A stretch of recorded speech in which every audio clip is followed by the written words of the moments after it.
This I command you, love one another. All of the readings are saying the same thing in their own way. Did you hear that beautiful second reading from the first letter of John that Howard proclaimed to us today? Beautiful and strong. The message was clear. If you love, even if you're not a religious person, you are begotten by God, and you know God.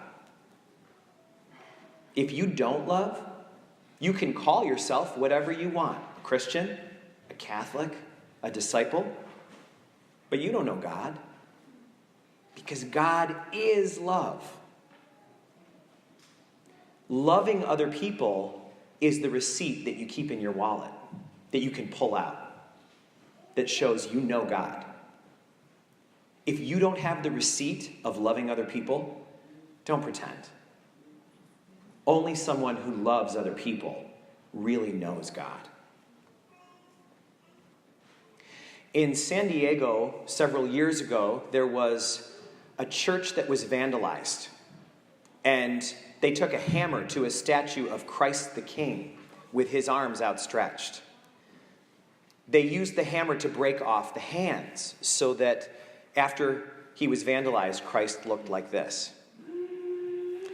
The parish, of course, was devastated, just as we would be if that happened here. And so the pastor and the pastoral council got together and tried to figure out what to do to fix the problem. They talked about buying a new statue. They talked about repairing the one they had. But in the middle of the meeting, a new idea struck them. And they decided that they weren't going to fix it. Instead, they raised it up higher in front of the whole assembly with his arms outstretched like this.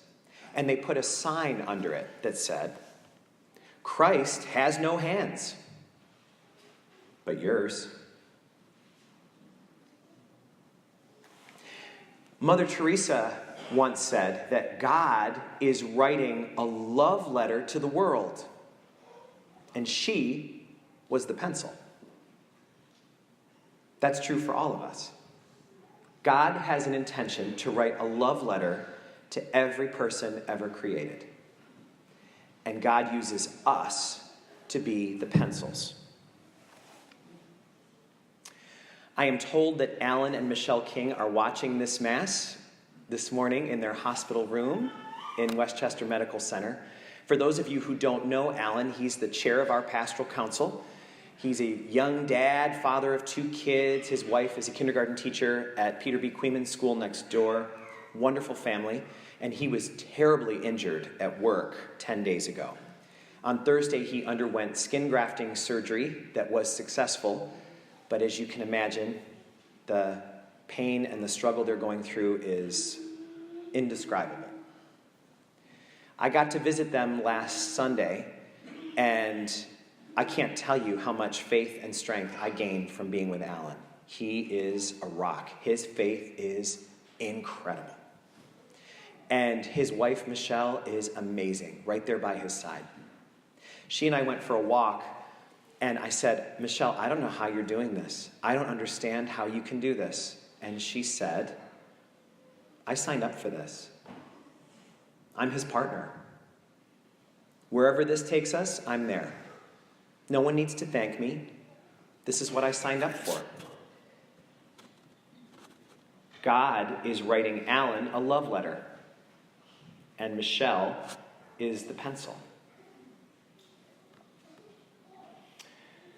Most of you know the Kark family. They're huge. They're taking up a huge section right here, right now. Tony's here right now with us too. And if you know what they've been through, the past 20 years have been so hard. He's had lymphoma 2 times.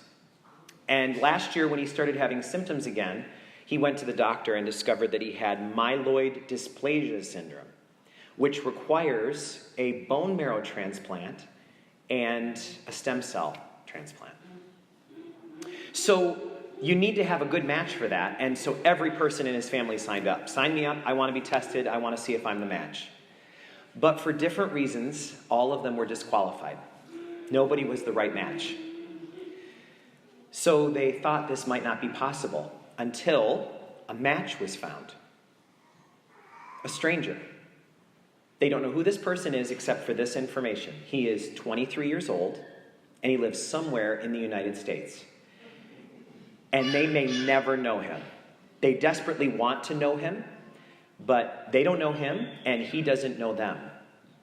When he walked into whatever hospital he walked into to be tested, he didn't know who was going to receive his bone marrow. And I am told that the procedure to harvest the bone marrow is difficult.